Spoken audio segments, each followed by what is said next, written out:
ഏറ്റുമാനൂരിലെ ജൈനമ്മ തിരോധാന കേസിലെ പ്രതി ചേർത്തല പള്ളിപ്പുറം സ്വദേശി സെബാസ്റ്റ്യൻ സീരിയൽ കില്ലർ എന്ന സംശയം. സെബാസ്റ്റ്യന്റെ ഇരയെന്ന് സംശയിക്കുന്ന സ്ത്രീകളുടെ പട്ടികയിൽ ക്രൈംബ്രാഞ്ച് 4ാമതായി ഉൾപ്പെടുത്തിയത് അർത്തുങ്കൽ സ്വദേശിനി സിന്ധുവിനെയാണ്.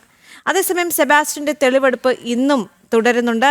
ജൈനമ്മ തിരോധാന കേസ് കൊലപാതക കേസ് എന്ന നിലയിലാണ് അന്വേഷിക്കുന്നതെന്നും ജൈനമ്മയുടെ സ്വർണം തിരിച്ചറിഞ്ഞതായും അന്വേഷണ ഉദ്യോഗസ്ഥൻ വ്യക്തമാക്കിയിട്ടുണ്ട്.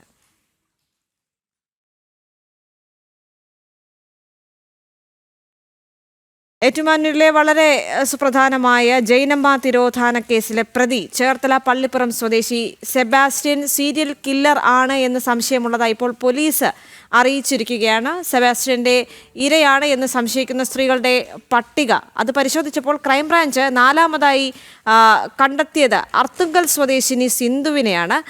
അതോടൊപ്പം തന്നെ സെബാസ്റ്റ്യന്റെ തെളിവെടുപ്പ് ഇന്നും തുടരുമെന്ന് മനസ്സിലാക്കാൻ സാധിക്കുന്നുണ്ട്. ജൈനമ്മ തിരോധാന കേസ് കൊലപാതക കേസ് എന്ന നിലയിൽ ഇപ്പോൾ അന്വേഷിച്ചു വരികയാണെന്നും പോലീസ് അറിയിക്കുകയാണ്. ജൈനമ്മയുടെ സ്വർണം തിരിച്ചറിഞ്ഞതായും അന്വേഷണ ഉദ്യോഗസ്ഥർ വ്യക്തമാക്കുന്നുണ്ട്. അതിന്റെ അടിസ്ഥാനത്തിലാണ് ഇപ്പോൾ കൊലപാതക കേസായി ഈ ഒരു കേസ് അന്വേഷിക്കുന്നതെന്നാണ് ഇപ്പോൾ അന്വേഷണ ഉദ്യോഗസ്ഥർ വ്യക്തമാക്കുന്നത്. സുധീഷ് ഗോപാൽ ചേരുന്നുണ്ട് കൂടുതൽ വിവരങ്ങളുമായി. സുധീഷ്, ഇന്നും തെളിവെടുപ്പ് തുടരുമെന്ന് മനസ്സിലാക്കുന്നു. പോലീസ് എന്താണ് പറയുന്നത്?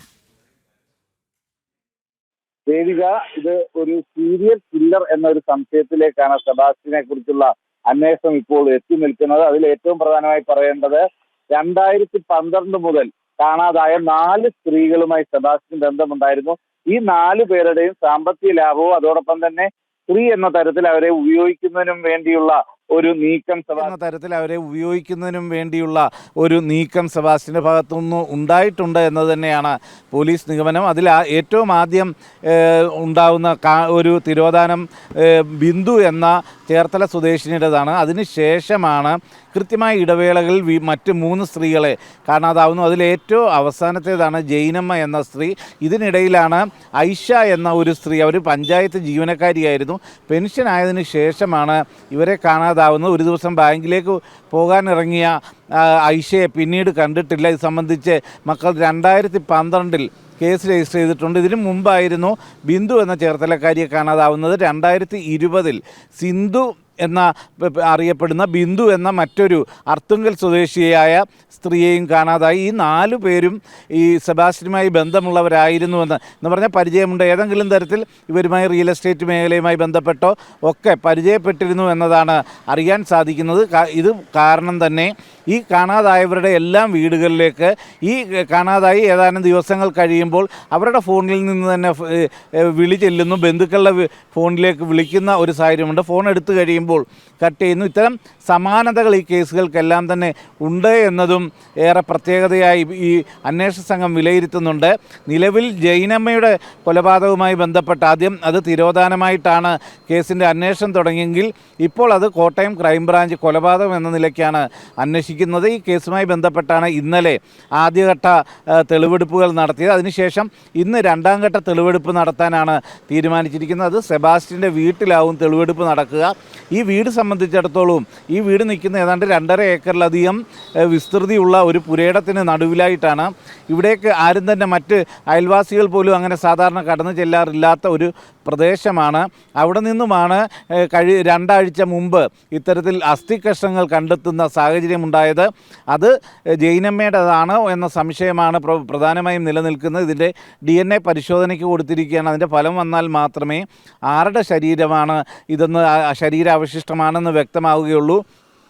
എന്തുതന്നെയായാലും ഈ കേസിൻ്റെ അന്വേഷണം അത് സ്റ്റേറ്റ് ക്രൈംബ്രാഞ്ചാണ് ഇപ്പോൾ അന്വേഷിക്കുന്നത്. അത് കോട്ടയം ക്രൈംബ്രാഞ്ച് ജൈനമ്മയുടെ തിരോധാനവുമായി ബന്ധപ്പെട്ട് തുടങ്ങിയ അന്വേഷണമാണ് ഈ ബിന്ദുവിൻ്റെ തിരോധാന കേസ് ഉൾപ്പെടെയുള്ള കാര്യങ്ങൾക്ക് വീണ്ടും അത് സജീവമാക്കി ഒരു ചർച്ചയിലേക്ക് എത്തിച്ചത്. അതിന് പിന്നാലെയുള്ള അന്വേഷണത്തിലും മറ്റ് പൊതുജനങ്ങളിൽ നിന്നടക്കമുള്ള ലഭിച്ച വിവരങ്ങളുടെ അടിസ്ഥാനത്തിലുമാണ് മറ്റ് 3 സ്ത്രീകളുടെ തിരോധാനവും ഈ അന്വേഷണത്തിൻ്റെ പരിധിയിലേക്ക് വരുന്നത്.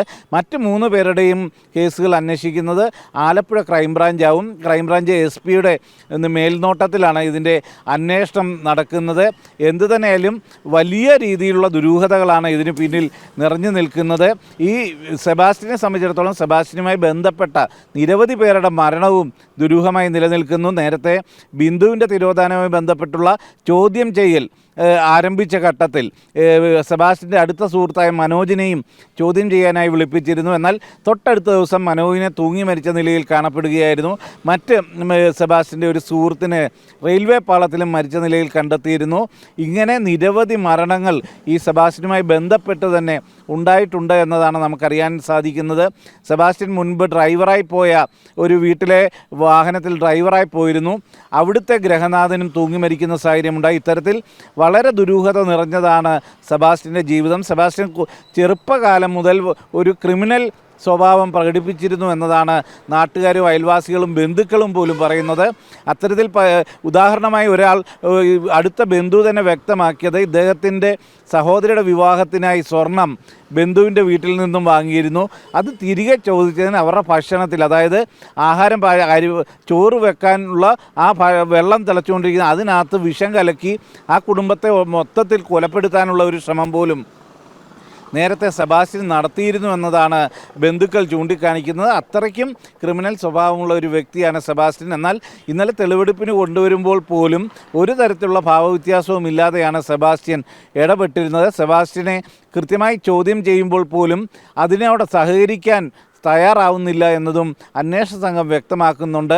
ഇത്തരത്തിൽ വളരെ ദുരൂഹത നിറഞ്ഞ ഈ കേസിൻ്റെ അന്വേഷണത്തിന് വേണ്ടി ഇപ്പോൾ ആലപ്പുഴ ക്രൈംബ്രാഞ്ചും ഈ വീട് തുറന്ന് പരിശോധിച്ച് ഏതെങ്കിലും ഭാഗം പൊളിച്ച് പരിശോധിക്കണമെങ്കിൽ അടിത്തറയടക്കം പൊളിച്ച് പരിശോധിക്കുന്നതിനുള്ള അനുമതി തേടി RDOയ്ക്ക് കത്ത് നൽകിയിട്ടുണ്ട്.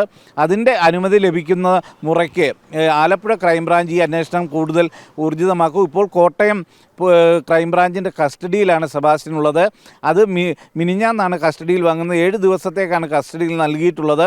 ഈ കസ്റ്റഡി കാലാവധി തീരുമ്പോൾ ആലപ്പുഴ ക്രൈംബ്രാഞ്ചും ഇതിൻ്റെ അന്വേഷണത്തിനായി സെബാസ്റ്റ്യനെ കസ്റ്റഡിയിൽ വാങ്ങും. അതിനുവേണ്ടി കോടതിയെ സമീപിക്കുമെന്നതാണ് വ്യക്തമാക്കിയിട്ടുള്ളത്. ദേവിക. ശരി സുധീഷ്.